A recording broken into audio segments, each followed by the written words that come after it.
folks, what's up? All right, so we're going to be working on the beginner's guide to React. That is this beginner React course that I have that I created like 2 years ago. And it's still really relevant, but there's some things that I want to update about it, specifically hooks. I want to add hooks to this and get rid of classes. So that's what I'm working on right now. I've got all my material right here. I've got a couple of things I'm going to be changing about this based on some feedback that I got from a live stream webinar thing that I did with Egghead. And yeah, so I'm actually going to pull that up right now. I kind of outlined it in here, and there are a couple of things in here that I wanted to add. So I'm going to make sure that I have those in there. But one thing that well, actually, I should probably do that first. But one thing that I'm going to do is I'm going to make an index HTML that lists all of these files out, so it's easier for people to get to the different places. And then maybe I'll even have a script that people can run that will start up browser sync, which is how I'm going to run this as well. That's what I did the first time around. So yeah, I'm going to work on a couple of those things and then just various other things here. So I'm going to move this over here so I can see your comments as they come. And there goes the fan. My laptop's like, what are you doing? But it's not, because I got a nice one so I could do these live streams. And I don't know why the fan is going so crazy, but it is. So okay, cool. So let's see. What we're going to do first is I want to make sure that I have all of the lessons in place. So the first one is the introduction. That's just me talking to the camera, probably with my acoustic panel behind me, and just saying, hey, I'm super excited to show you this. Or maybe I'll do something like this with the green screen, and I'll take people around the project or something. Hi, Ben. And so that's what that first one's going to be. So I don't need to have a file for that one. Create a user interface. We've got document create element. Back here, I'm going to just go backwards because I know it's somewhere in here. I'm missing one. So we've got 22 is DevTools. And that's right. Yeah. So I think I've got all the right files. And then we have 23 is build and deploy a React app.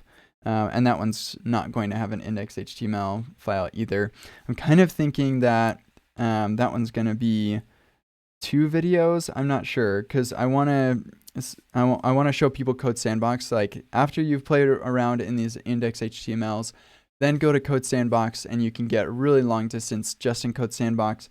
Kind of want to show hooking that up with GitHub and hooking that up with Netlify.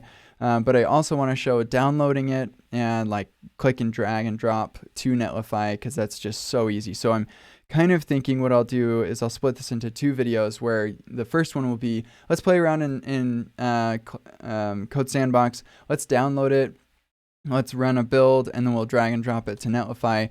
And then, oh, did you know you could actually continue to just work in Code Sandbox and drag and drop use the built-in integration with GitHub, and then the built-in integration with Netlify from GitHub. So I'm not sure what I'm going to do there. But if you have ideas, then let me know.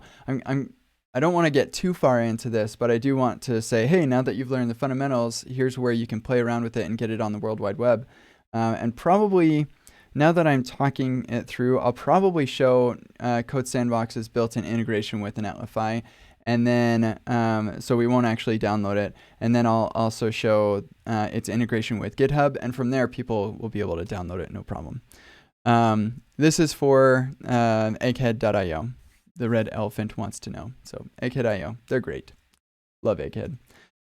Okay, cool. So I've got all of these lessons in here. So the next thing I'm going to do is just make a single page that lists all of these, because I actually do have the GitHub repo deployed to Netlify. So if I go to beginner's guide to react.netlify.com, I'm going to get no page found. But if I just grab one of these, all of that stuff, and do /, then it does give me hello world. So I think I'd just like to have something right here. And then also it will just be helpful for me as I'm working through this stuff too. So that's what we're going to do. And it just, yeah, that's what we're going to do. So probably the easiest way to do this is I'm probably just going to do like a file list. The more I think about this, the more I think I'm pretty sure that any server, let's do the server one first, and then I'll decide if I want to do the index HTML. So let's just delete that. And we're going to do, come on, delete it. Yes, gone. Okay, we're going to do start. Yeah, it'll just be a file with no extension. It'll be npx browser sync something something. So I've actually got on my AMA, the way that I did the original beginner's guide. Here, actually, we want video too, and I need to sign in here really quick. Yeah. Egghead is doing login links now? I didn't know that. Well, let's just see here. Actually, I never sign in that way. Normally I sign in with enterprise sign in? Nope. Normally I sign in with GitHub integration. This is all new. Oh, I'm looking at the wrong email client. There it is. Sign in link. Click here. There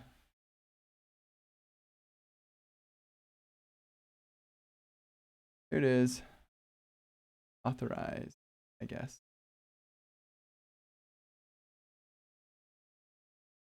Okay, cool.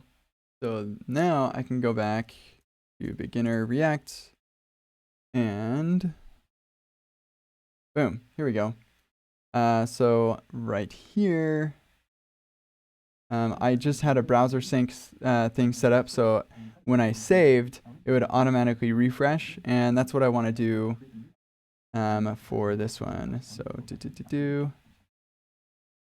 save that, refresh, boom. So I want to get that same experience with what I'm building now. And I'll probably just use the exact same workflow that I used before. And somebody asked me about that. So browser sync, I think. Yeah, here we go. And this is what I used. Sweet. So let's try that. And we want, I said everything that's an index HTML file, but that's because on the first one, all of these files were in folders with that name and then an index HTML. But here I'm just going to do .html. If this is too tricky, then maybe I'll switch it, but I'm pretty sure I can just say star.html. Yeah, that should work. Okay, so now if I run chmod +x on start, so it's executable, and then we say start. There we go. Then maybe I should install browser sync globally so I don't have to worry about having it installed temporarily every time I run this. But here we go. We're on localhost 3000. That opened in the wrong thing. And as I expected, it gives me a list. So I'm now, even though you won't be able to get that same list on beginner's guide to react.netlify.com, I don't really care about that all that much. So I'm not going to bother with the list. I'm just going to let them give me their list, and then I can just use this to get around really easily, and it'll be great. So, okay, cool. I'm glad that I got that. So let's see. I'm going to go ahead and install this globally so I don't have to do that every time. Now, you might be wondering, okay, Kent, why don't you just make a package.json and install it locally to the project? And my answer for you is I don't want to have to require that users install or that viewers of the project see any tooling stuff at all. So having the start script, I think, is pretty low level, and it's not really necessary. Maybe we could add a comment to it. But having like a package.json with dependencies and everything might not look quite as good. One second, I'm going to fix something about my camera really quick. Now I'm like super bright, but that means that I can turn this down. Oh, wrong way. I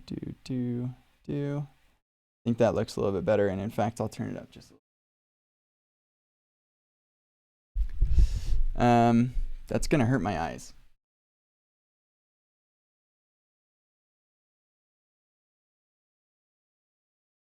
Okay, that's probably okay. We'll see. Still trying to figure out the best way to make this look good and also be fun and comfortable for me. So great, let's do this. So I'm gonna add a comment here that's, well, I don't care. Who needs a comment? Nobody needs a comment. We'll just do that. And maybe I'll remove it, or I don't know. It's not a big deal. Okay, cool. So now I can run start and get that MPX thing running. We're up here and boom. So the workflow is going to look like this. I have my DevTools open on the bottom. Oh, no, not on the right, on the bottom. Scooch this over all the way, bump this font size up a lot. And actually my screen resolution is going to be 1080p and or 720p. Right now it's 1080p. So that will be a little bit different. But yeah, and we'll probably have the elements thing open. Maybe have the console open. Can I get rid of the styles? We won't be doing any styles. Just go away. Hide. Nope. But yeah, then I'll show, hey, look, we've got this thing, and there it is. And I won't even bring up the browser sync stuff. We can just pretend that doesn't exist. Maybe on the very first one, I won't use browser sync, just so we can explore, this is what it looks like, hooray! And then we can go with browser sync for the rest of them. And we won't need to have that open. We'll have this, and it'll look great. Okay, cool. So let's go ahead and fill out a couple of the ones that don't have anything in it, like this one. So coming back. This one's good. That's good. That's good. That's good. Good. That one's good. That one's good. That one's good. Oh yeah. So I was thinking about making this custom hook one a little lighter weight. So we're gonna come back here to this side effects thing. We're gonna just make this yeah, just lighter weight. Let's see.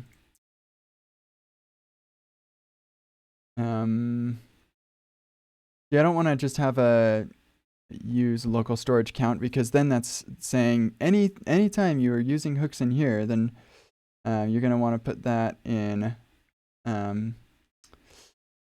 custom hook, and I don't want to encourage that. I want to encourage like actual reusability. So and I just noticed two things. 1 second, I gotta take care of something really quick that's really important. Almost forgot.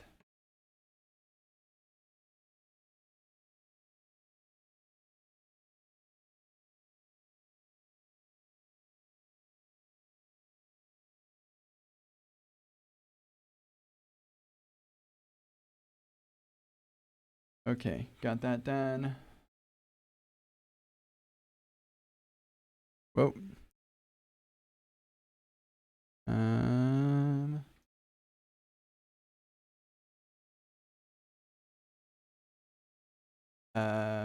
What was the other thing that I just noticed? Oh, yeah. So my side effects thing is not complete. I want to have, you know what? Actually, I probably need to split this up. So yeah, side effects. I'm going to add another lesson here. The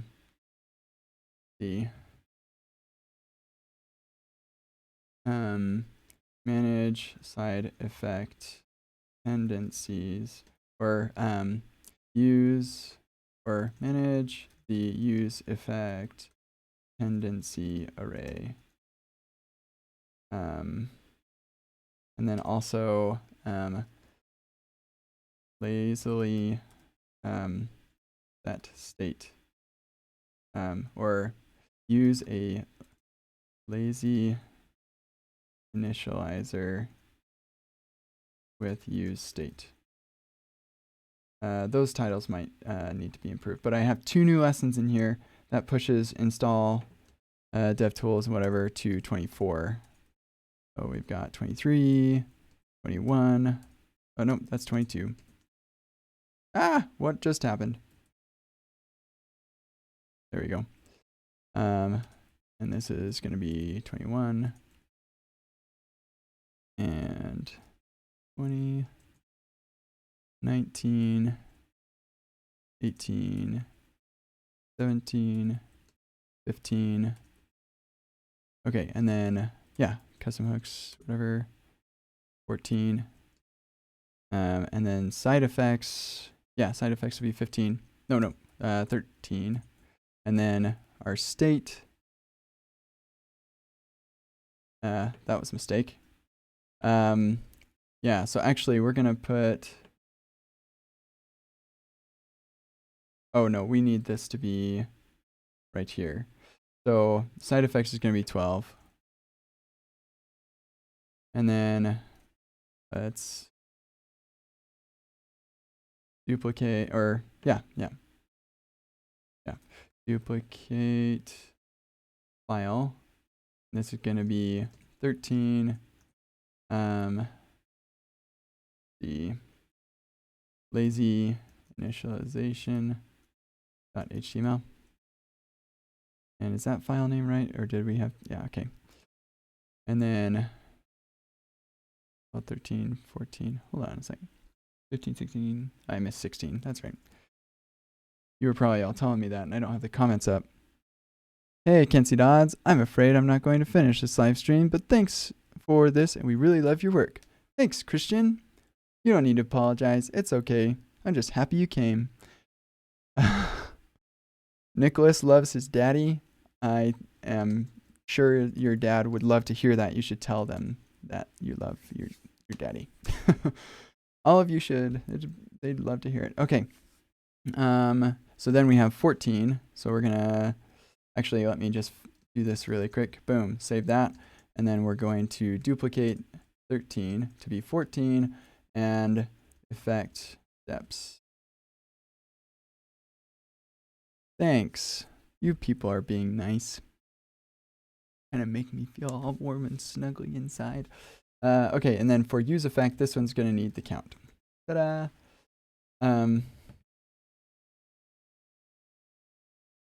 Yep, this will be great. Okay. So then we have our side effect, and then lazy initialization, and then our dependency array, and then we need to make a custom hook out of this. And let's just do function use local storage state. We'll make it like just really simple as we can. So initial or default value. Copy this stuff. And instead of count, this will be state. Instead of set count, this will be set state. Oh, whoops. I guess we can't do that inside of a script tag in HTML, which is too bad. So default value and key need to be a key right here. And then we'll need to add the key here. And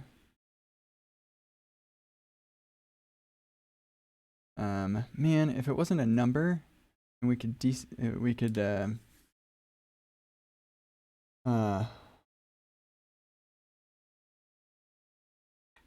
what if instead of a counter, it's like you're typing into an input, and we save that, because then it's a string, and so then I don't have to worry about serialization, deserialization. I need to sit down. Okay. Huh. So then I'd have to come all the way back here, and instead, let's go. Go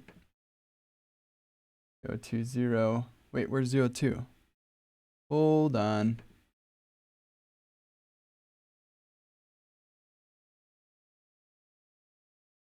Yeah, create element. What happened to you? That's weird. 0, 2.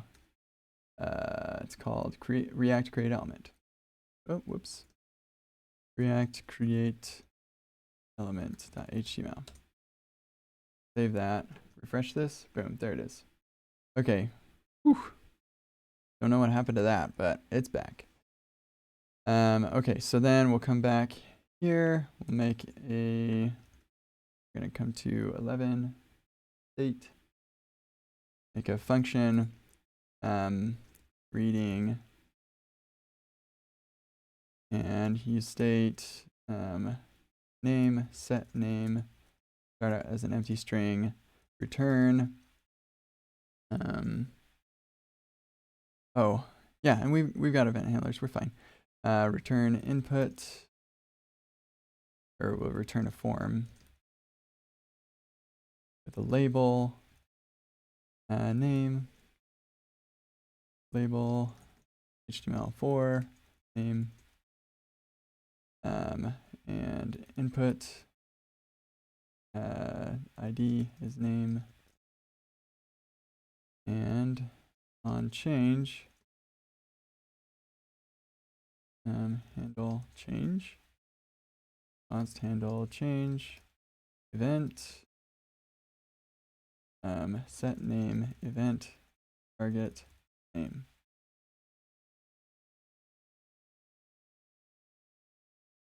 And then we'll have wrap all this in a div. And have a strong says hello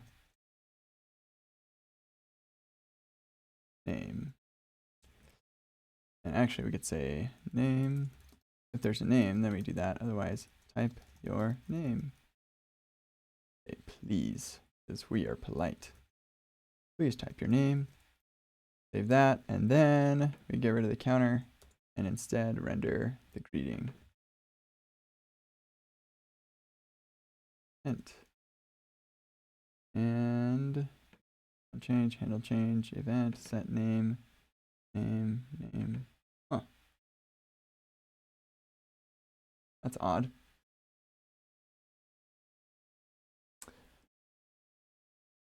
It's almost as if our change handler isn't getting called. But it must.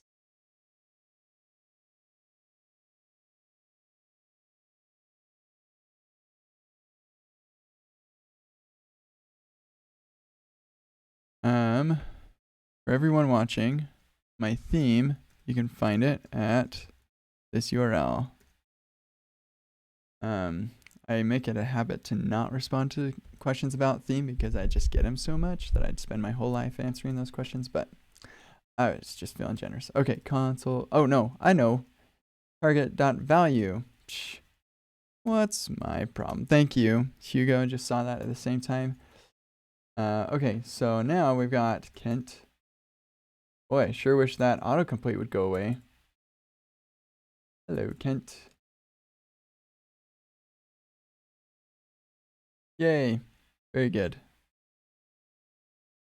And then we can make, we can stick this in local storage, no problem. So let's just bring all this down. Come into our side effects. Swap those. And say React use effect. Window.local storage dot set item name. There we go. And then we'll have to get this from window.local storage get item name. Boom. Okay, and then we say Kent. And then we refresh and boom. Oh, we're on the wrong page. Boom. Side effects. Kent, refresh, and there it is. Aha. This is where we need to do controlled. And now I need to decide whether to just show it here or to explain it in the next one. I'm going to explain it in the next one. So we're not going to do it controlled here, and then I'll bring it up here and be like, this is why it matters. And that actually sort of covers this controlled forms thing, but I think I'll probably keep that just to reiterate this. So then we'll say value equals name. refresh. Boom. Kent is cool. Yeah, I am. I hope you have that same sort of confidence in yourself.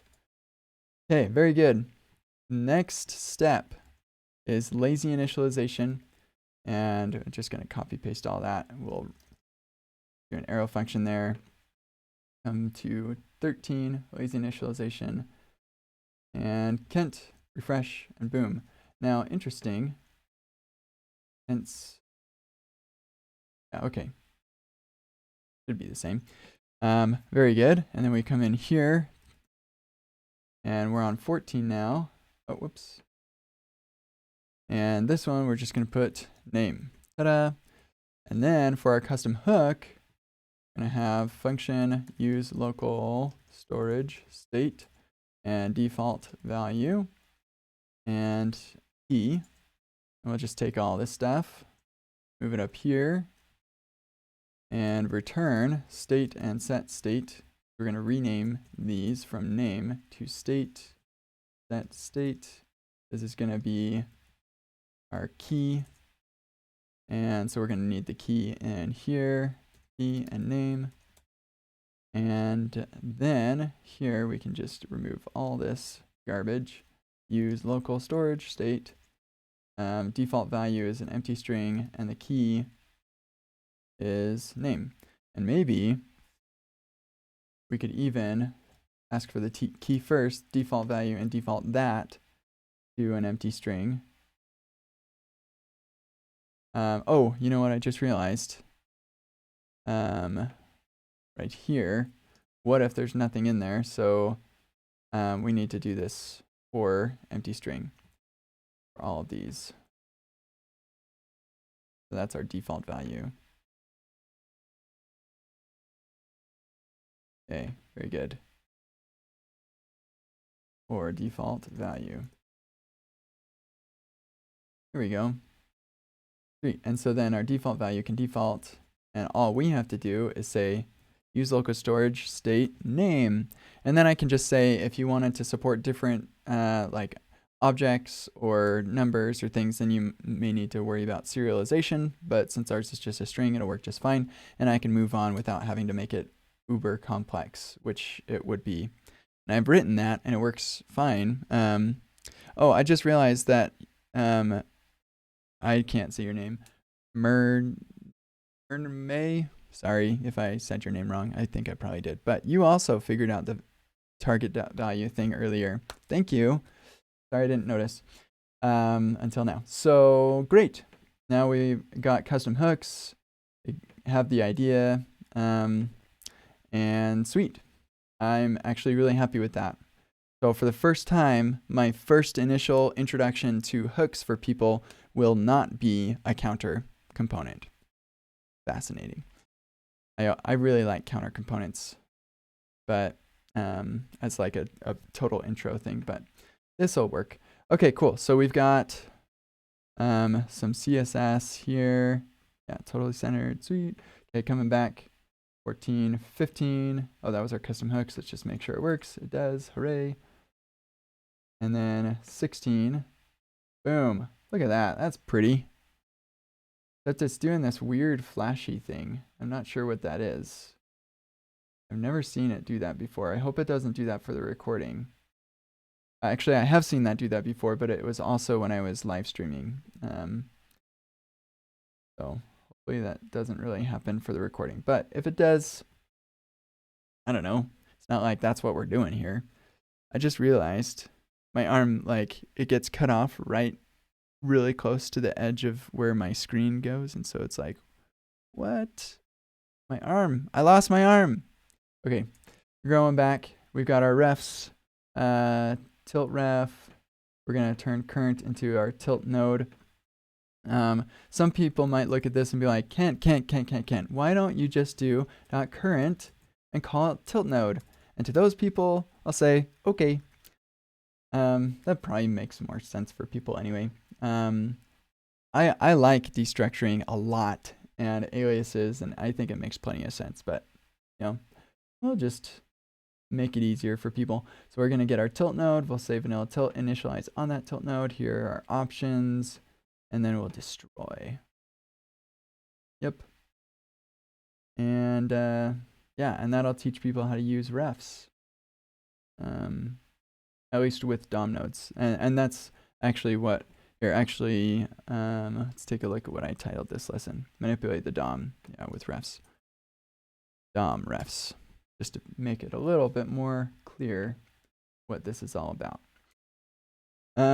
Okay, neat. Moving on to our basic forms. So, got our basic forms. Sweet. Submit. We get username submit. Okay, cool. So this, yeah, like so many forms could just be this simple. Yep. Okay. I don't think there's anything else I need to do with this one. Maybe instead of console.info, I could do it something else. Just switch it to console.log. Or maybe I could switch it to an alert.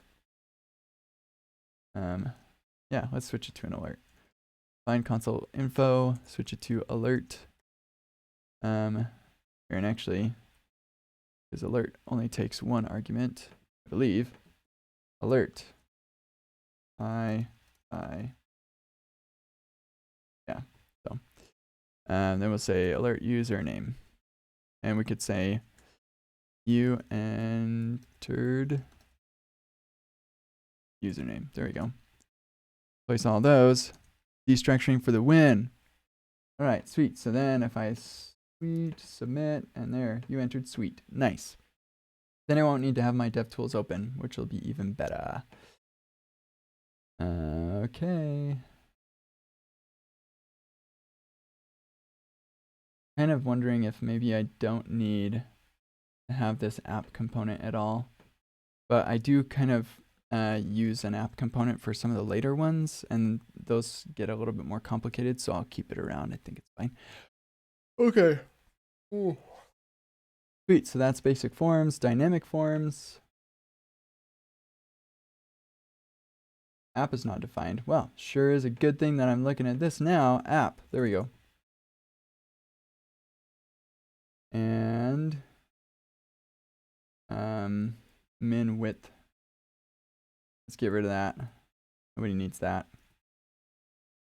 Wonder if I have it here too. Yeah, get rid of that. Okay, sweet.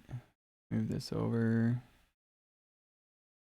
Okay, so on our dynamic forms, we're just doing use state with null for our error, and then whenever we get a change, we set the error based on the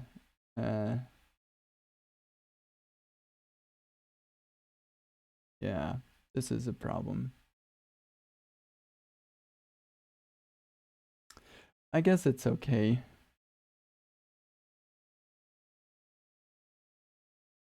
Dang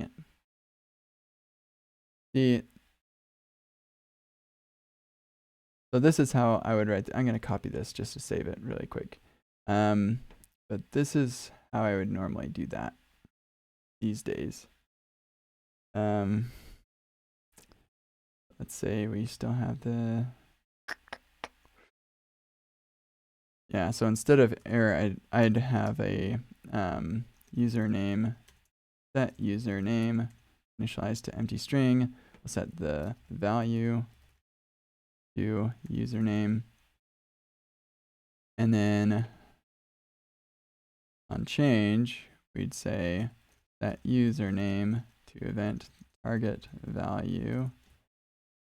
And then error equals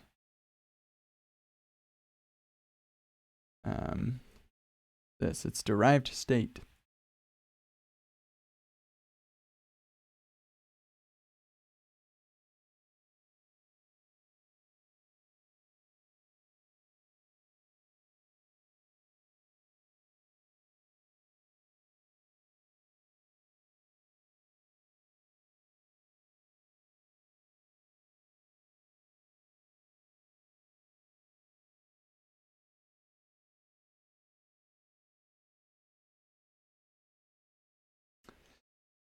That's how I would probably want to do it.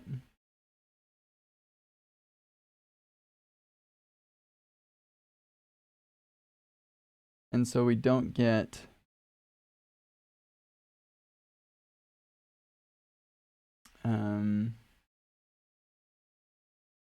yeah, maybe this will just be my dynamic forms, and I'll talk about controlled differently.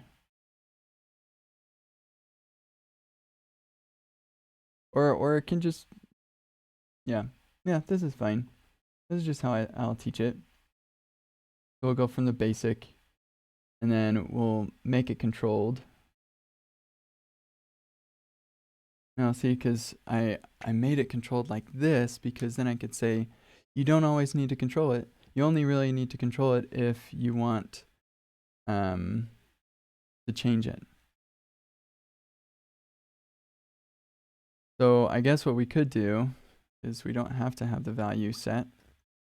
So it doesn't have to be controlled, technically.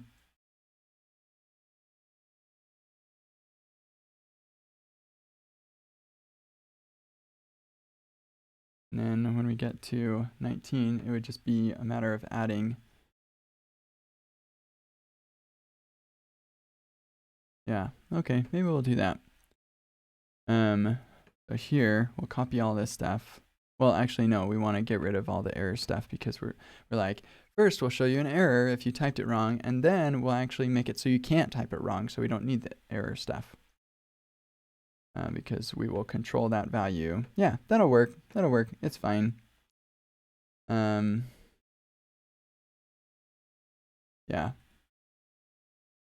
That's fine. I'm happy with that.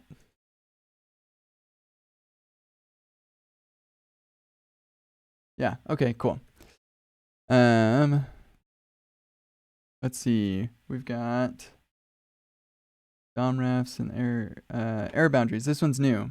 So I did not do this in the original. Let me come down here, snag that to get on our error boundaries. And for this one, I was going to say, let's go to the React docs, and we're just going to copy and paste their error boundary thing. It's using classes. You can go learn about that later.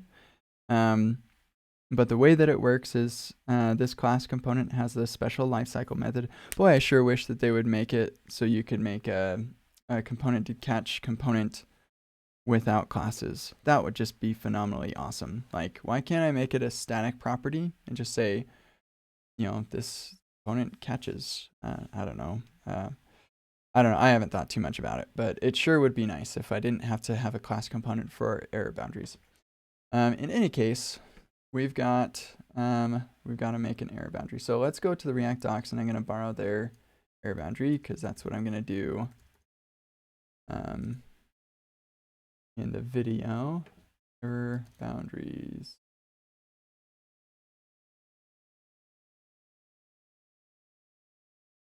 We're just going to grab that.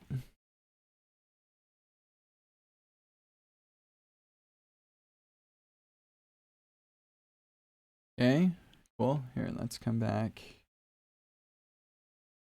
and we'll wrap error boundary. Actually, let's put this in our app. Have an app, turns error boundary.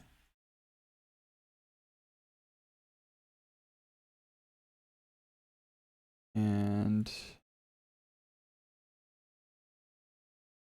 I don't know. Okay, then we'll come back over here, go to error boundaries. Hi. Okay, so then we have get derived state from error, has error true. Wanted to catch.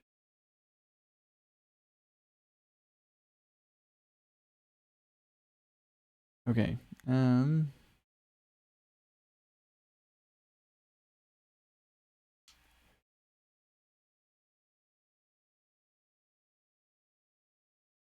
Yeah, okay, so let's do function bomb. And should explode. Is that how you spell explode? Nope. Thought it looked funny. So if should explode, then we'll throw a new error with the bomb. Otherwise, return null. Return nothing. That'll be something they can learn. That's fine. And then we'll have a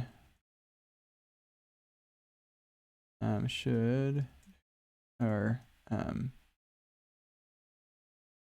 okay, wait. Instead of that, we'll just have it throw.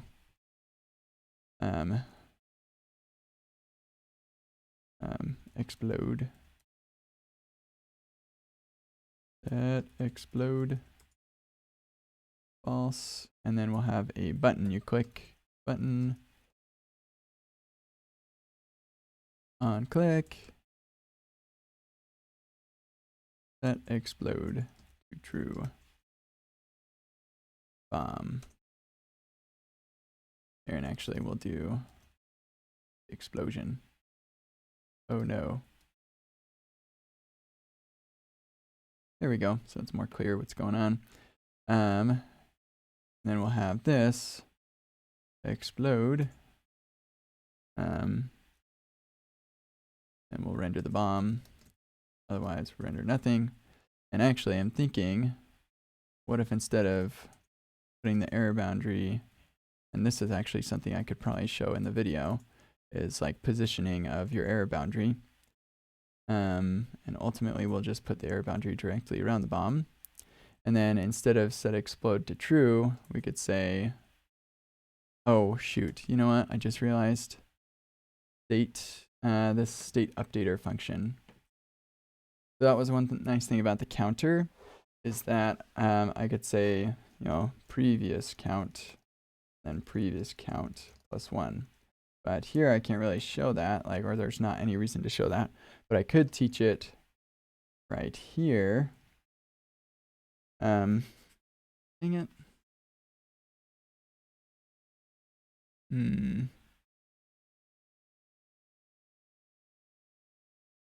Yeah, I kind of wish that I could give it special attention.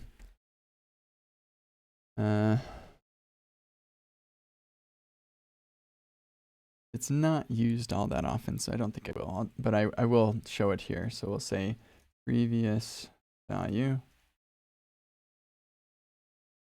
And we'll set explode to the not previous value. There we go. Okay, then we click on the bomb, and it is not exploding.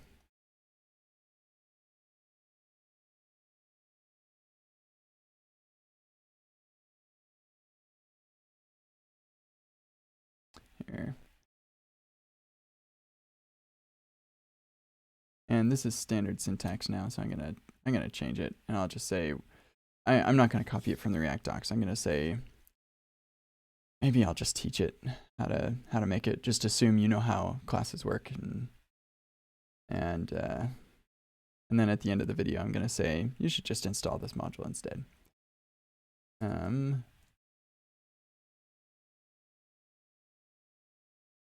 Oh, error. And then we're gonna get rid of this. And if this dot state has error, yeah, this dot state dot error.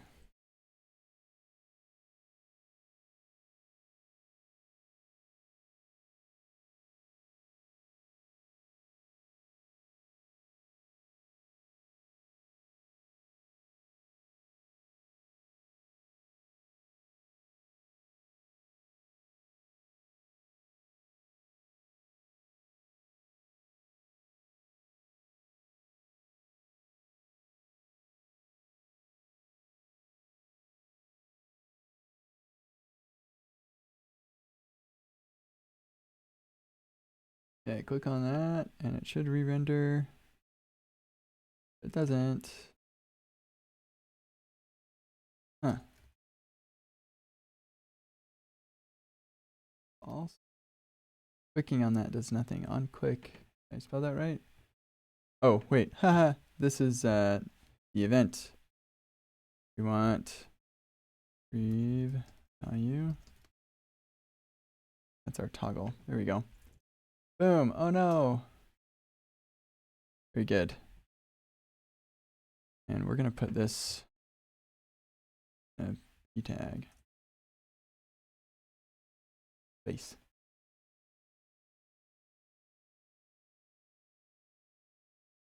Okay. Great. And then I can say React use effect, return null.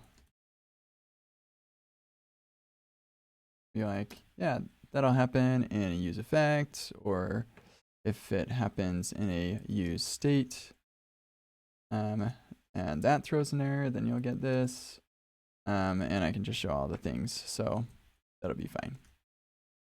Take it right there. Cool. You render that bomb, refresh, render the bomb again.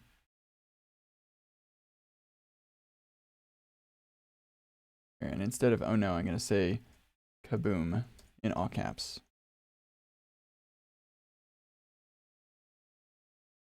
Nice. Okay, cool. So I think this will be fine. And then I'll just be like, oh, and by the way, even better is React error boundary.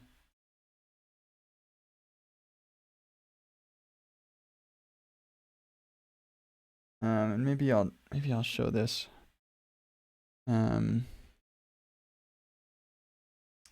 At the end.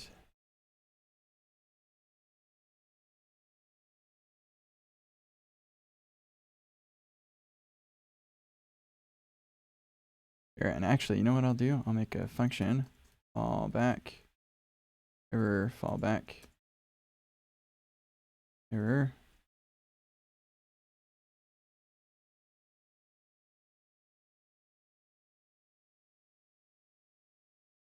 Yeah, sweet. That'll work out perfect. And then we can return error fallback error return all that stuff. And I can be like, hey, it'd be fun if you write this yourself if you want to, I guess. Or maybe, you know, it'd be even better is if we create this error boundary and error fallback is a prop.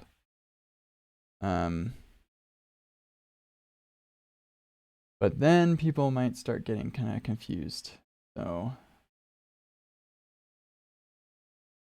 yeah, we don't want to make it too much. So be like, this is how you make an error boundary component.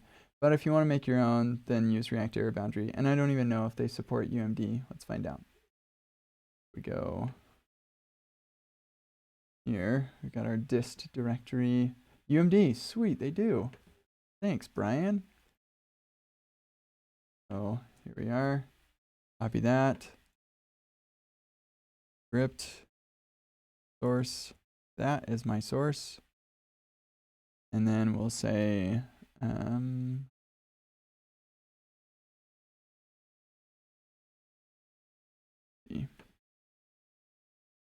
React error boundary. Fallback component is error fallback. Boom, save that. And we're getting an error.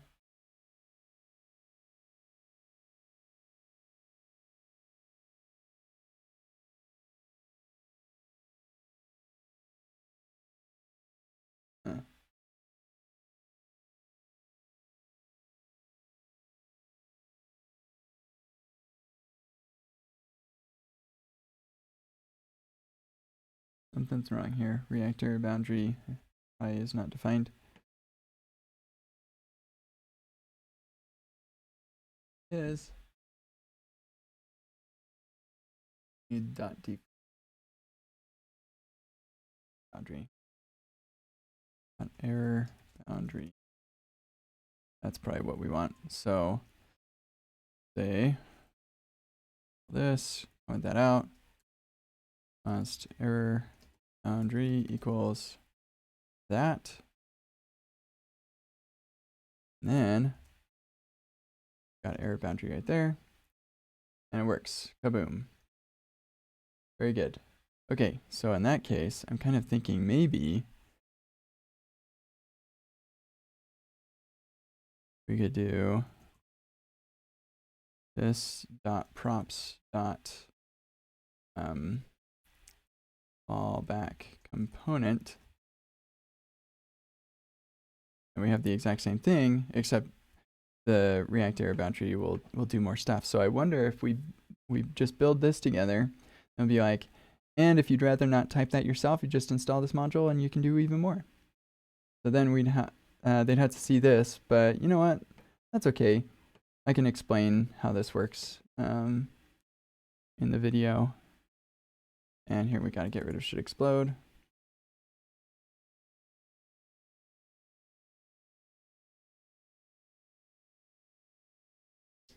We'll have this click the button max. Raise your hand if you get that reference. Might be useful to explain what is an error boundary and why it would be useful. Don't worry, I'll definitely do that. And actually, I think it says push the button max. We'll put this in a div. Or actually, we'll put this in a div. Whoa.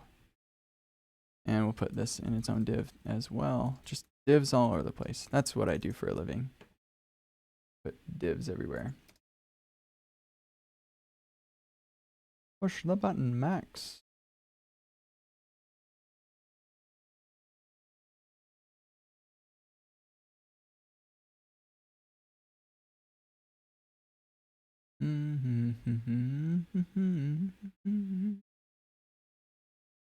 Good. And then we can just be like, oh, and guess what? You can just install this module and then kaboom, you have the exact same thing, except it does more. So probably just use the module instead. All right, very good. I'm going to leave this as it is right here.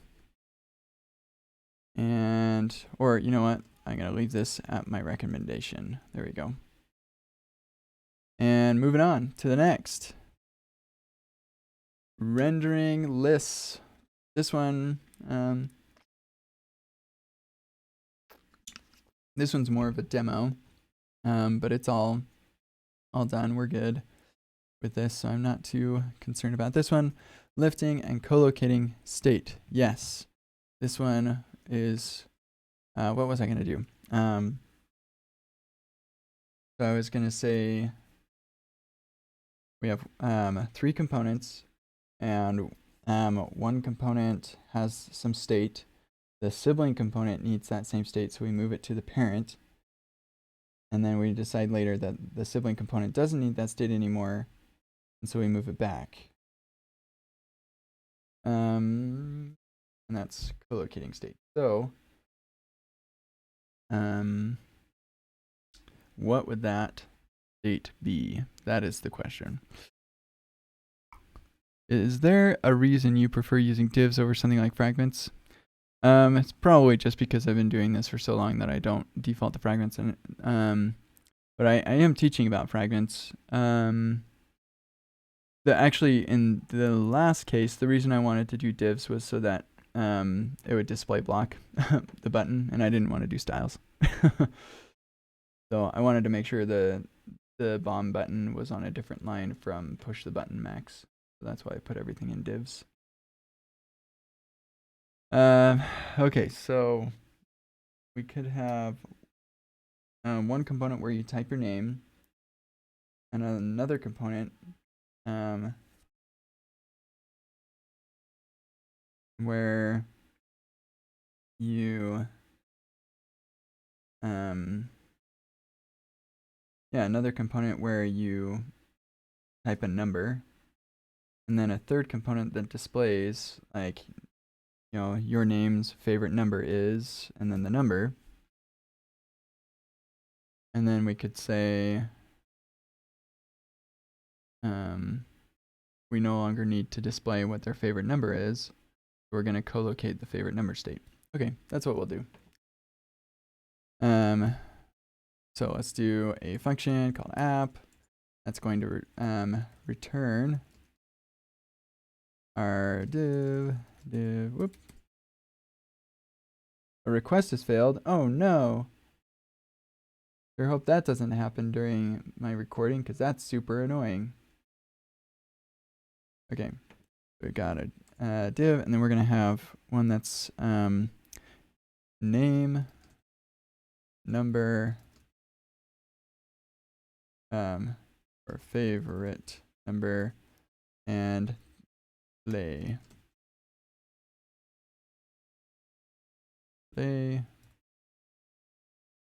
And here the display is going to need the, by the end of it, they're just going to need the name. And the app is going to need to manage the name. And then our function here for the name. And actually that's going to need to take the name. This will need to take the name. And we'll need a favorite number. And that is going to manage the number, set number as 0. And return. And actually, let's put this in a form. A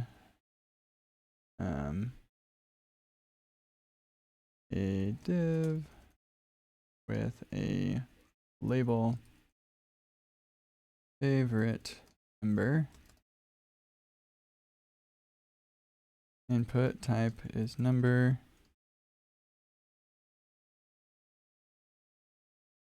And I don't know why you'd need to maintain that state in this scenario. But let's just keep going. We've got a div, a label, name, input,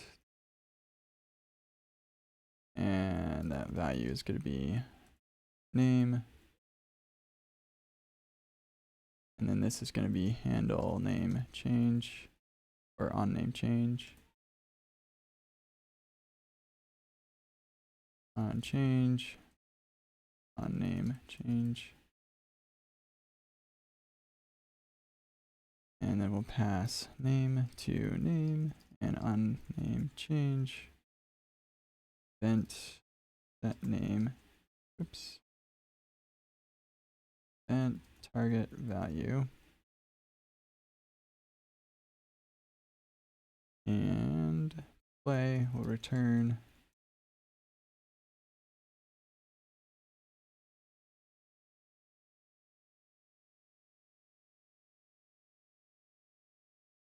a name.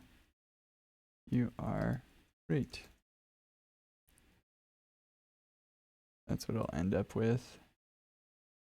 I gotta figure out what to do at this state.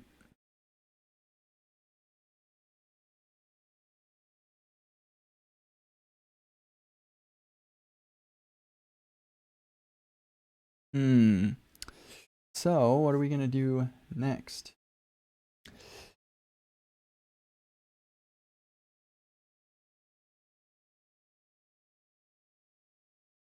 I should probably start doing music on this channel when I'm live streaming. Might make things more interesting, but then that means that I have to figure out how to do music through my live stream, and I have to get music that like won't get YouTube mad at me. But it's kind of boring when I'm just sitting here thinking to myself, I think. But there are 35 of you watching, so there's that. Okay, so I'm not sure what to do with this number state. I could just like loop it through purposelessly, or we could also save it in local storage. Maybe that's what we'll do. So let's go get our custom hook. Oh, nope, it's a number. Favorite, how about favorite animal? Let's do that. Favorite animal. And then we can go and use our custom hook for local storage. Please react to my newest song. I don't know what that means. Okay, sweet. We're going to come back up here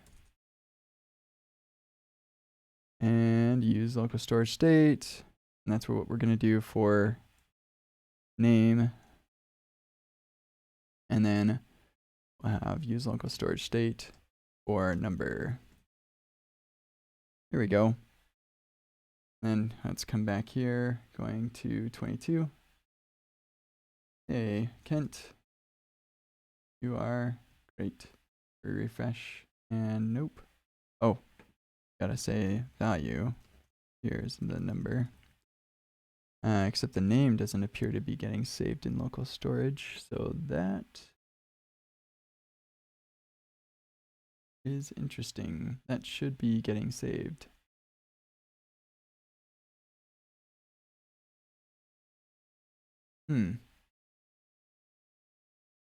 Provided a value without a non-change. We need a non-change here.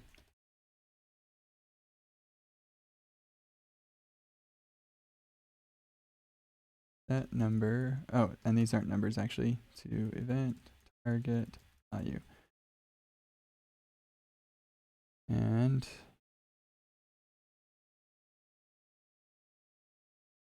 I want to put the value first. I don't know why, but I just kind of like to do that. And instead of number, this is going to be set animal.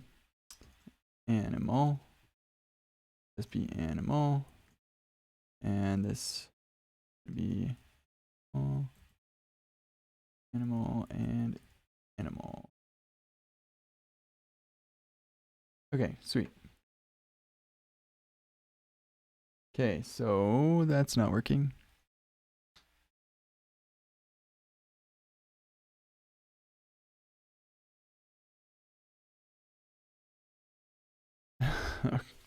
Just reading comments. I'm not pretty sure that YouTube would flag me if I'm using or if I'm listening to music that's copyrighted. As one who has a YouTube channel that has experienced that, I'm pretty confident in that. Okay, so for some reason my local storage isn't getting updated, so let's take a look at my application.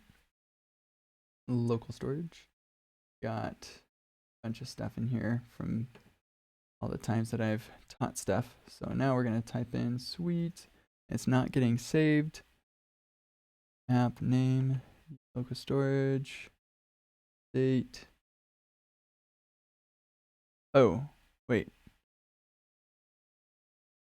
My bad. This is what happens when you work without ESLint because we're working in HTML files. This should be state. So going back here to our custom hook, state. I don't know how that ever worked. Maybe I never checked it. Okay, sweet. So now we're like, sweet, and dogs, refresh. Boom, there they are. Awesome. So now I can say, let's say that we want, hey, sweet, you are great. Hint, you're great. And let's say I wanted to add, and you like, and then we're going to need to get the animal. Like, how we're going to get the animal? I guess we could get it from local storage, but then you have synchronization issues. So how about we just move animal and accept it as a prop? And your favorite animal is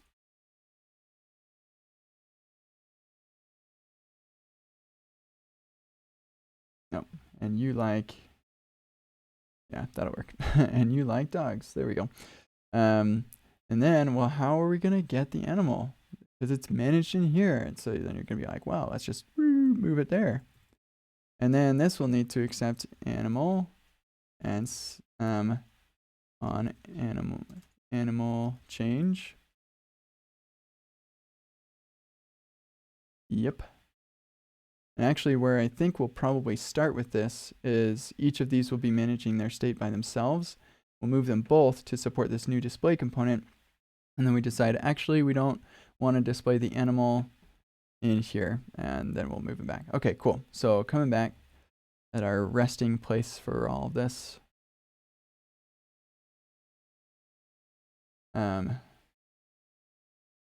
Yeah. And I'll just update it a little bit for the starting place. Great. Yang gang, what up?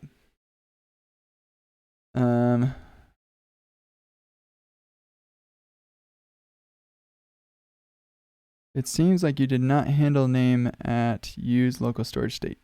Handle name.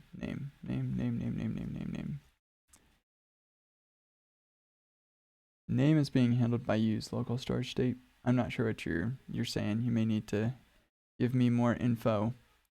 But I think this looks good. So we're gonna move right on ahead to HTTP. And I think this one's ready. I don't think there's anything else I need to do here. You can choose one of these Pokemon and they get loaded. You can also do type one in, and there you go. There you have it. So this one's quite a bit more substantial. It looks like I have some artifacts from where I copied it. I don't need the data test ID. I'm getting a knock at my door from one of my kids. I'll be right back.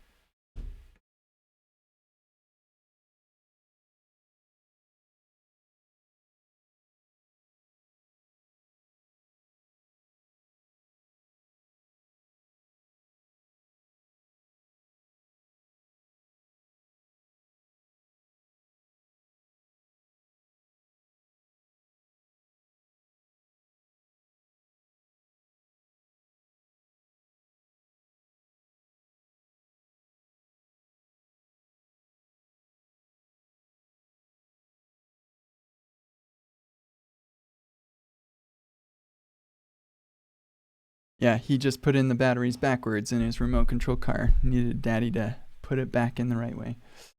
And now he's off to the races, literally. Okay, I'm pretty sure this is good. I'm just gonna have to give him a quick rundown. Instead of use reducer here, I think I'm gonna need to use state because we're not gonna go over use reducer here in our time together. So yeah, here we go.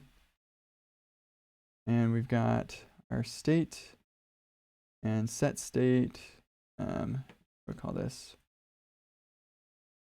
state const that equals our state. Don't want it to be too confusing for people. Oops. There we go. And then set state we'll need to maintain the previous values. And on name. And those two. Okay, those are the only three places. Yeah. Okay, sweet. So from there, our invisible button.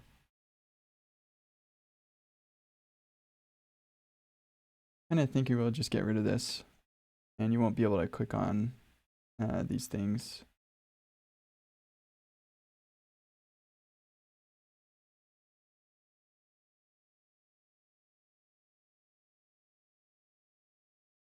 Type it in, it'll be fine. And in fact, I could show them a fancy debugging technique or whatever. We could say Pokemon, or no, Pikachu. There, and then you don't even have to type it in. It just is there. So maybe that's what I'll do instead of having the buttons. Trying to reduce how much stuff handle select is no longer in use. Okay, very good. Oh, it just occurred to me. Do I still teach how to submit a form? Because you do need this prevent default. Yes, you. Okay, very good. And in that case, we also want to rename e.dot to event. And event. Want to make this as clear as possible. But fetch Pokemon way down low.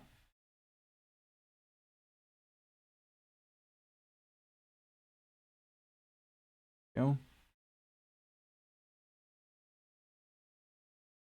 Tempted to get the Pokemon's image URL and display that as well. Yeah, I don't know. Yeah. Okay, cool. So then we have our Pokemon info. We have our state there. We've got yeah, mostly we're going to be writing this. We'll probably actually write all of this together. We'll,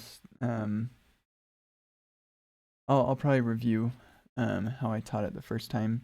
There's not really too much different with like conceptually how I'll teach it this time, because it yeah, all that's different is that we're using hooks instead of life cycles.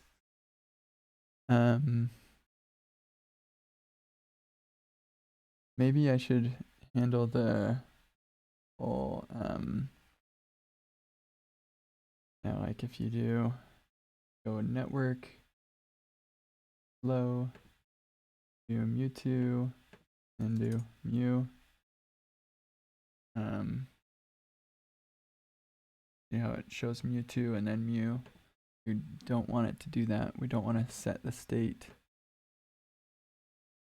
I'm just trying to think how I demonstrate that, like, because this is also a problem with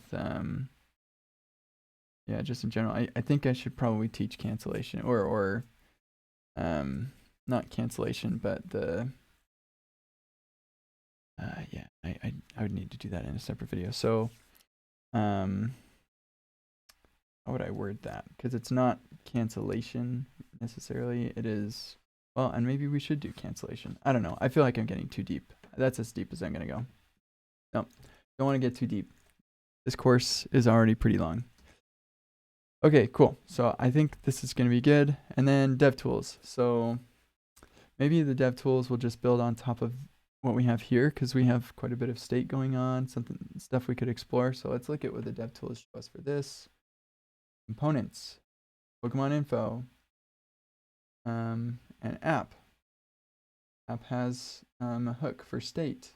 Here's that. And here's our props. No props. New prop. New prop. Oh, it's so I can type in a new prop. That's cool. And then props here, I can change this to 2. And boom, you'll notice it gets updated, and that's awesome. Turn this note. And we could do Pikachu. That's cool. We have state here, and we can change that state too. It's now loading. Now it's not loading. And error can be message, oh no.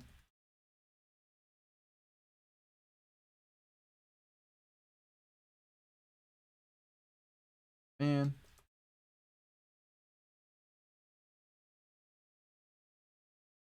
Guess you can't get that fancy with it.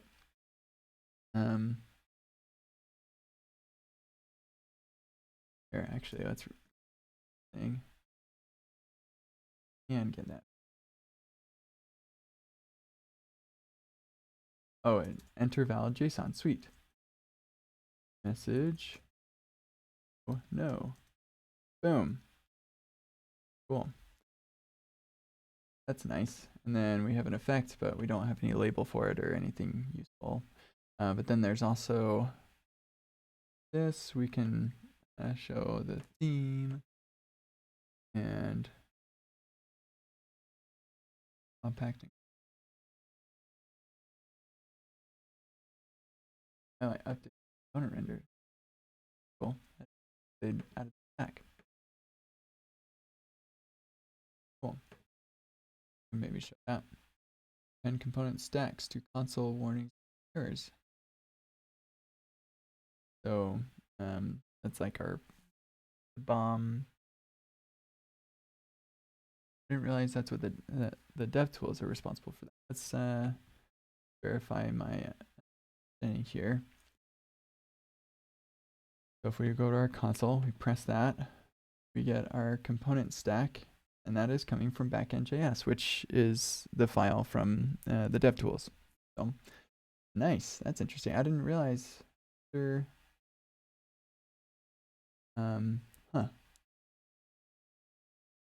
Oh, and it just occurs to me that this should be re-rendering.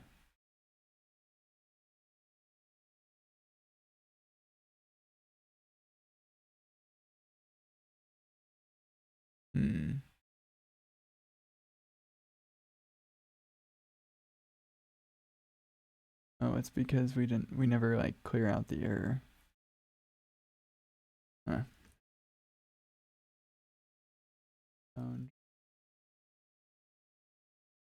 Clear.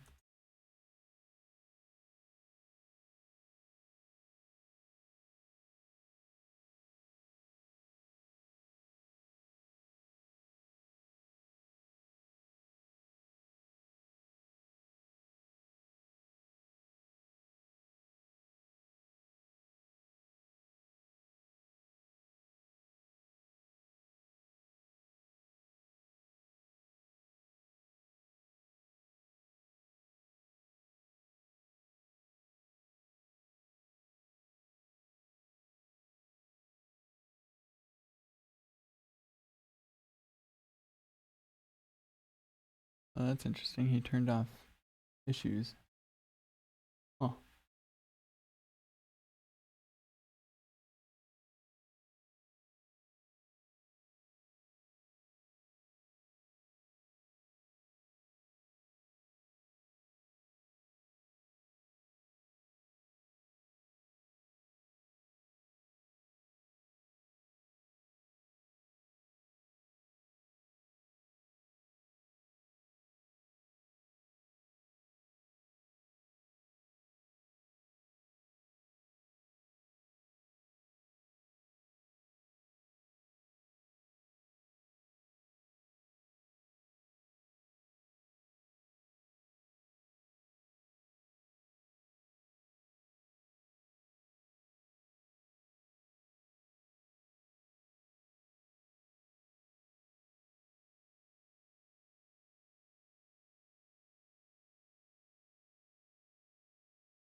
Hmm. Oh. Looks like there's no way in React Error Boundary, like no officially supported way to clear the error.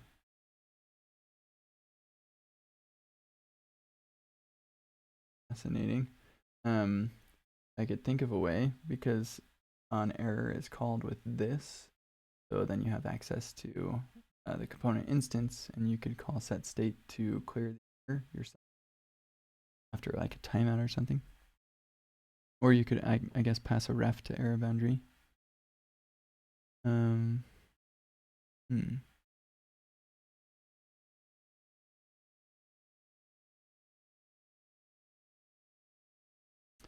So I think what we're gonna do is I'll just set this to true, and you won't be able to like toggle between error state and non-error state. Makes sense why that's happening. Okay, but in any case, we can go here to our components on this.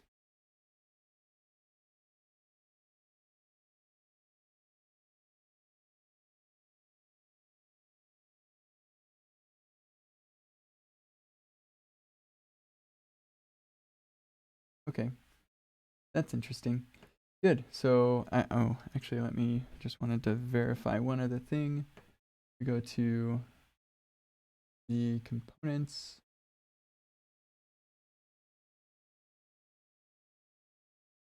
Whoops. Oh, and actually, I'll need to remember that the this does not work. Go to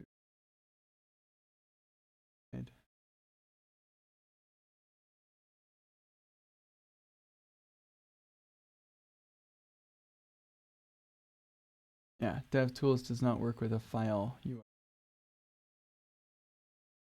So it has to be an HTTP server. So I'll have to explain that during the video. And I think I'll talk about the browser sync thing that I'm using in the intro, so that people have an idea of how I'm saving and it auto refreshes. But yeah, I'll explain.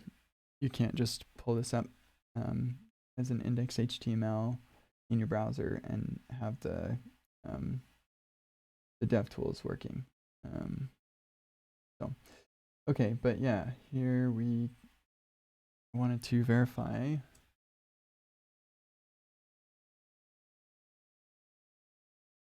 that components, we disable component stack trace.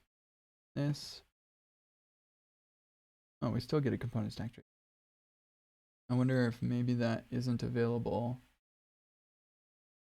What's the difference? I wonder. Maybe there is a difference. And enable this. That. Yeah, there's literally no difference here in the output. So I'm not exactly sure what that does, unless maybe it works in production when it's built for production. Okay, let's see if that's what it is. See, this is why I spend so much time learning stuff, because I run into things like this and I'm like, oh, now I gotta go learn this thing. I forget what my short URL for this is. Nope. Yeah, sweet. This is my most basic code sandbox. Just has the stuff that I want and nothing more.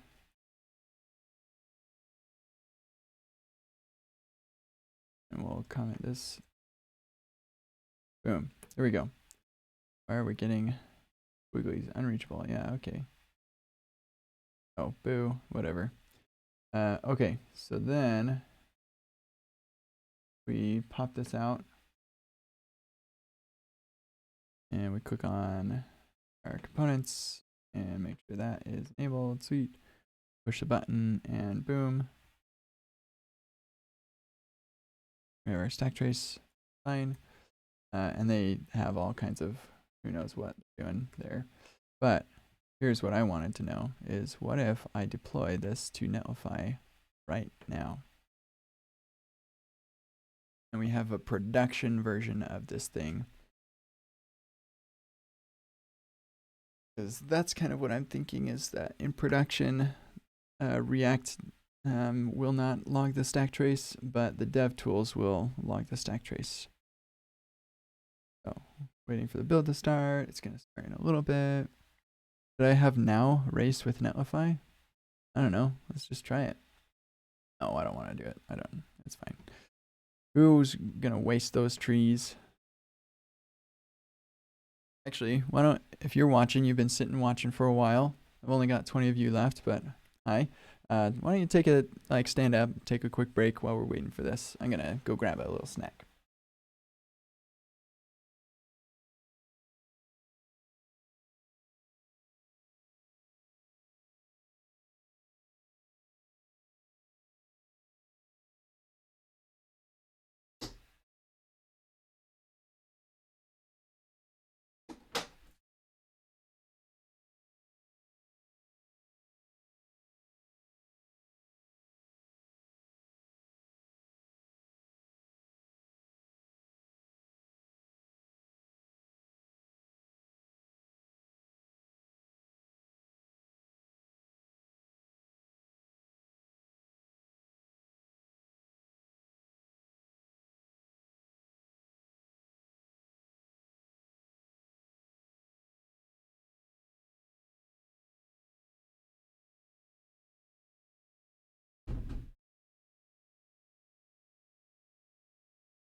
All right.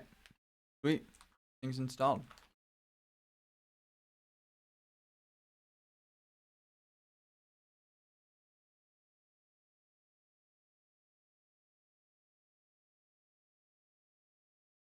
Sweet. And there, my friends, is our live URL. Nice.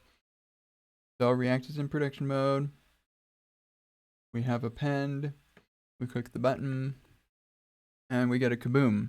But we do not get a stack trace from, or like a component stack trace. We're just getting like a regular stack. Interestingly, that is coming from backend.js. And then if we this, refresh, press it, we get the same thing from React production. So I don't know what that does. All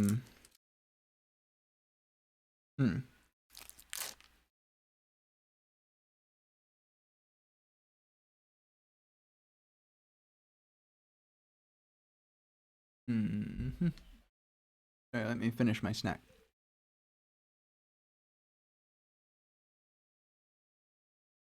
Code Sandbox named this Angry Framework.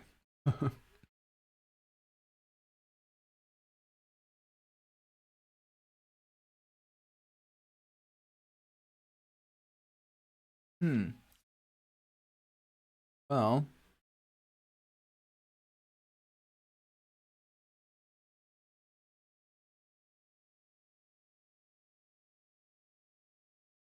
did you know the Code Sandbox also has the DevTools built in? That's pretty awesome.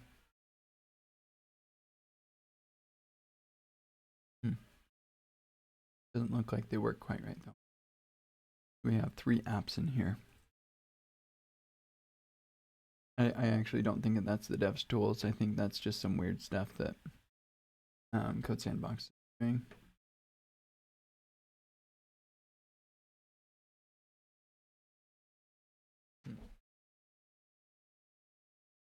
Well, okay.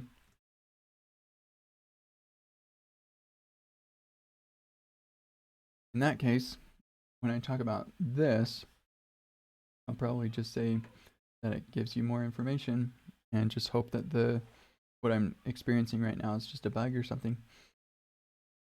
Okay, components. Sorry, I just got a message. Let me take a look.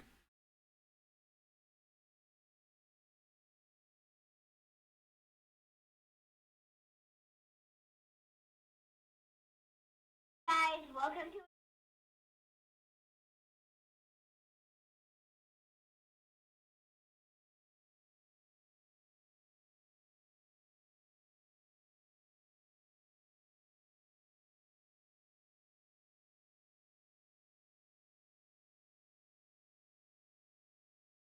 Okay, so my sister sent me this message that's a video of her daughter and my daughter pretending that they're YouTubers.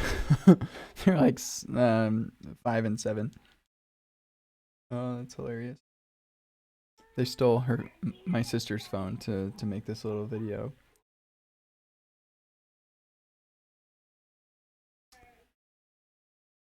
Okay, that's hilarious.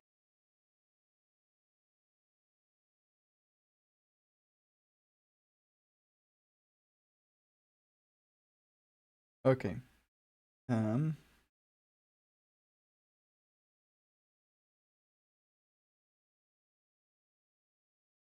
Sorry, 1 second.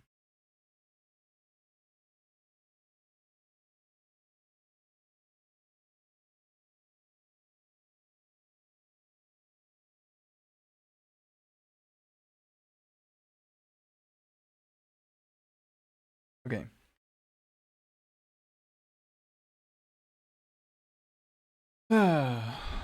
Sorry about that. Okay, so what else do I need to show in this components area? Yeah, I'll show, that was just the general. Then we'll do components and component tree by default enabled. I can show what components where the type, all of them, but most of the time you don't really need. But you can play around with that, and you can add filters for name or HOC. So higher order components. Yeah, the regular expression. That's super helpful. And then profiler, record why each component rendered while profiling. Kind of thinking maybe I need to have a legit app being bigger. And I could probably do React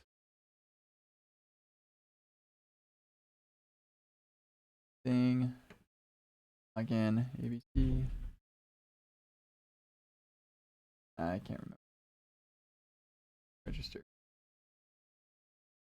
Actually, here we go. Sweet. So then we go to discover.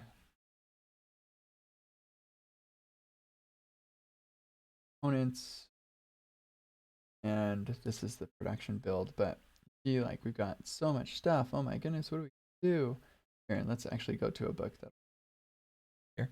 But yeah, we've got so much of this stuff. Let's go to our components. We'll add a filter to filter out the name matches context humor. Boom. A bunch of those are gone. That's nice. Add another one where order components. Those out of there.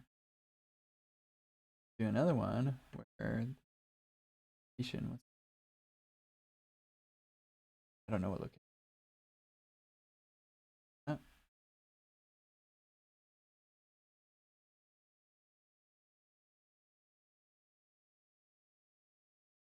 Huh.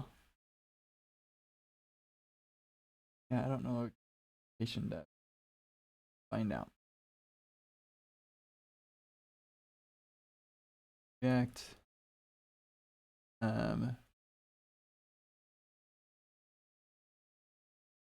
Wait, somebody already asked this.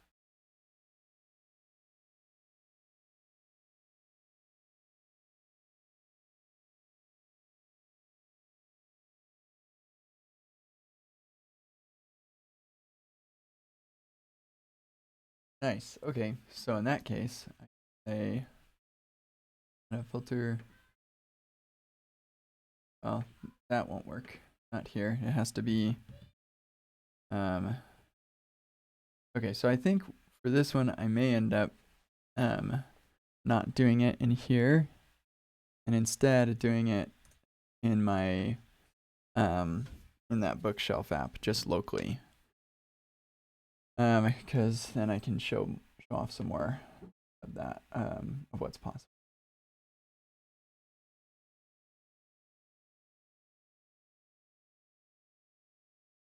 And the profiler, there's all kinds of stuff in here.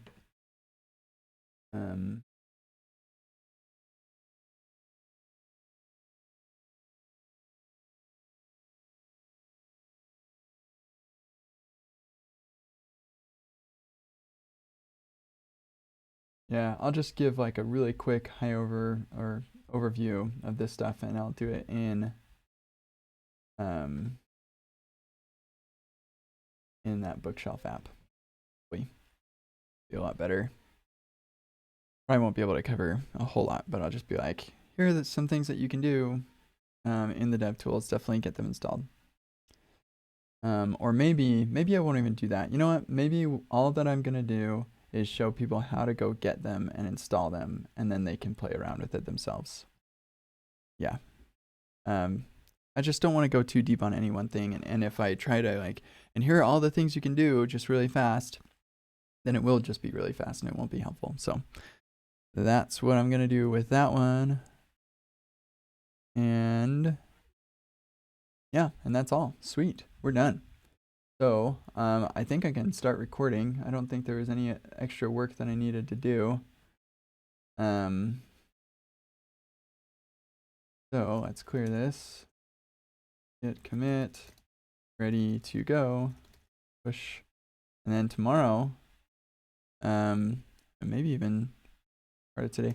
Honestly, most of the time, recording can only happen at night, because the kids can be a little noisy, and it can be hard to record. I don't know if you've heard them, but yeah, it can be tricky to record. So probably won't record today.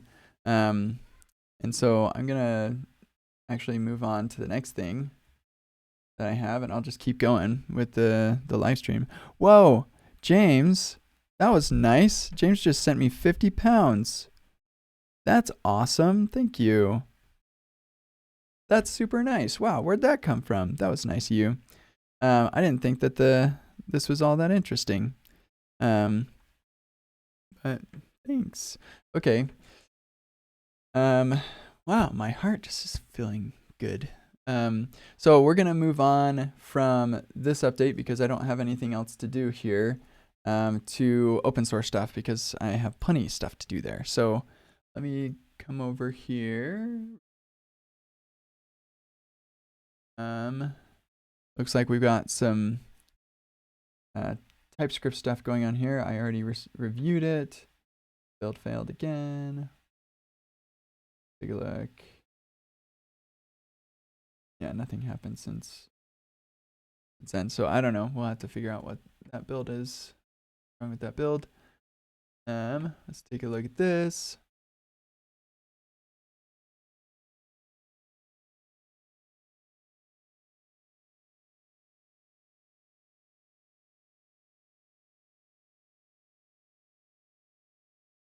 So this person is claiming that this is not idiomatic Cypress and that this is more idiomatic. So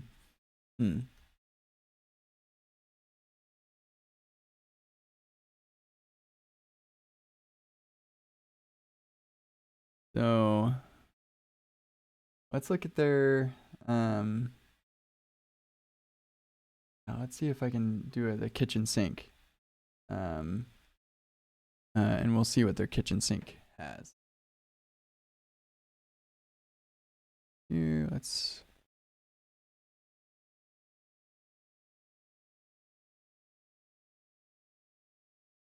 see desktop, or actually,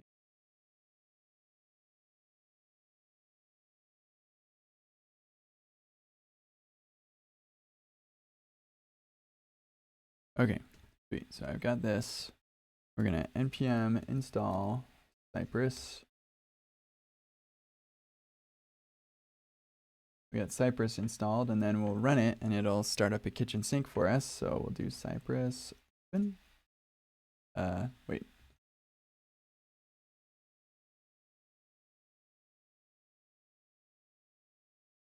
Where did it install it? Didn't it have like...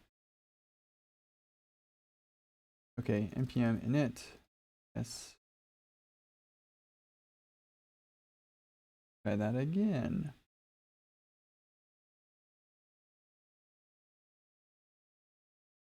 Okay, now let's try Cypress open. And it'll take a moment to open, and it opens on the wrong window. But it got us started with a bunch of tests, so that's cool. So now we're gonna go into Cypress integration actions. Okay, so here we get something, we type it, and then we make an assertion on that thing. We type. When we want to change the subject, then we do another sci.get thing.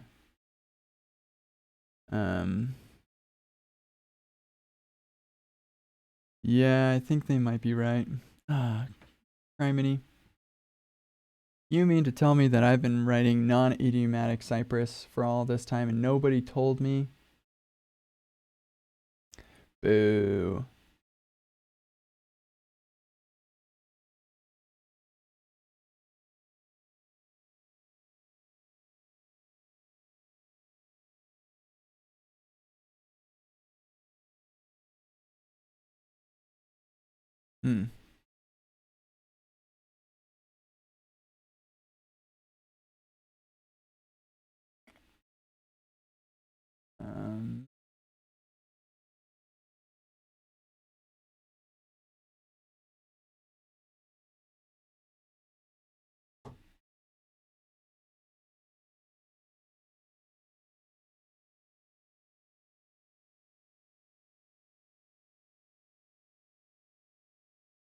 Okay, I'm just gonna copy this.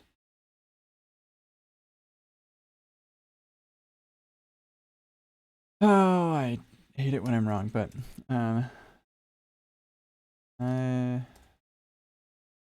somehow I've managed to write non-idiomatic.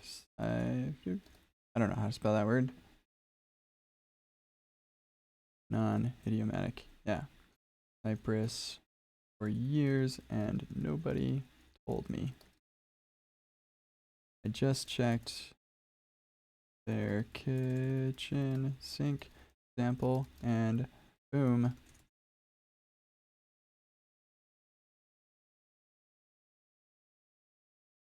Yeah, looks like when you want to change the subject of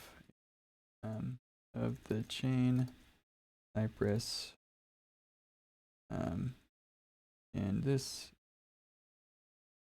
example, you should add a new or a new should create a new I chain.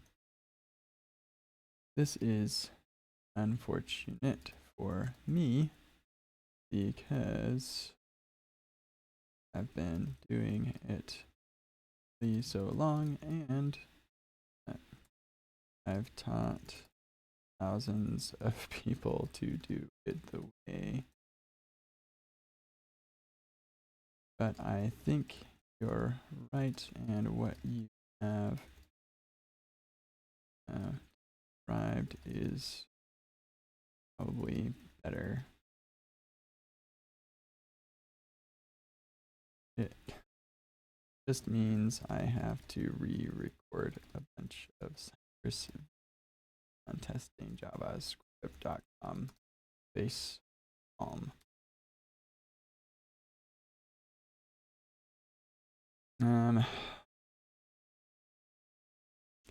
Okay, so for this, we're doing some breaking changes in the next week's thing for a realm for other projects. So I think we could coordinate this and some other changes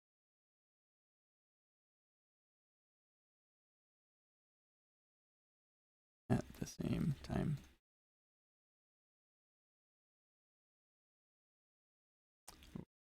I'd love to.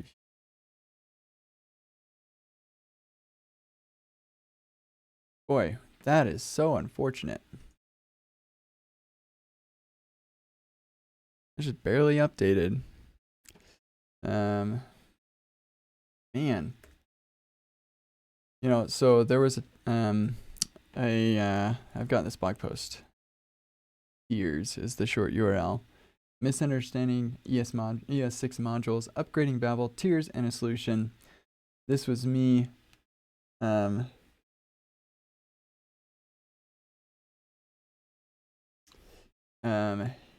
yeah, going through a bit of a midlife crisis a few years ago, totally misunderstanding how ES modules went, and I taught a bunch of people how to use ES modules. Yeah. So I made a video showing how to upgrade and all of this. Yeah. And this is another time. I've taught a bunch of people how to do it the wrong way. Now I gotta go correct myself. I mean, the way I showed them, it works, and it works great. This works, and I kind of like it. But honestly, what this person is saying makes a lot of sense, and I don't want to go against the grain from what the rest of the community is doing.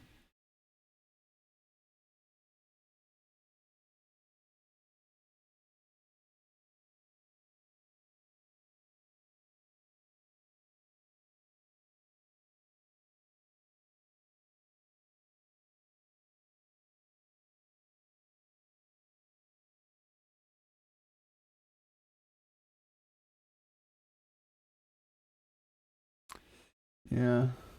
Yep.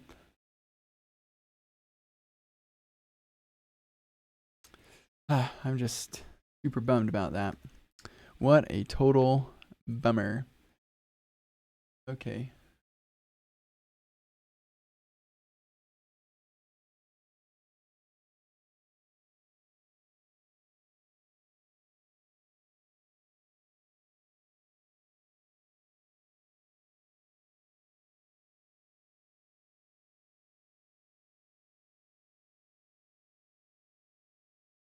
Sorry, I'm just replying to an email here really quick.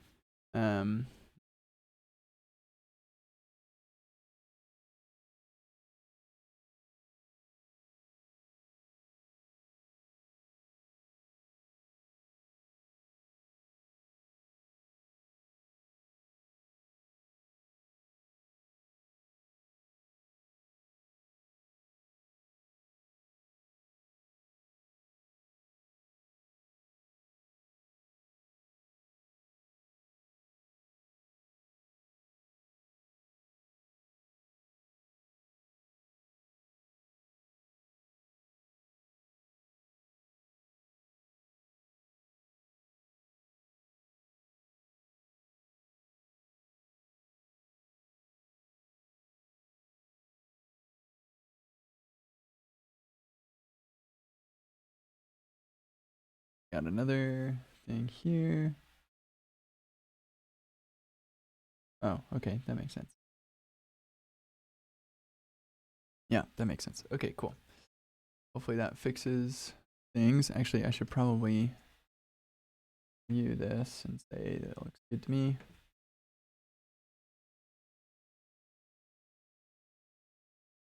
Okay.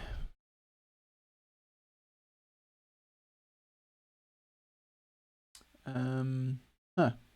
Well, I caught up. Okay, I do have something that I need to do, and I can't do it when I'm recording or live streaming. So I'm gonna wrap this up. Anybody have questions or anything before I take off?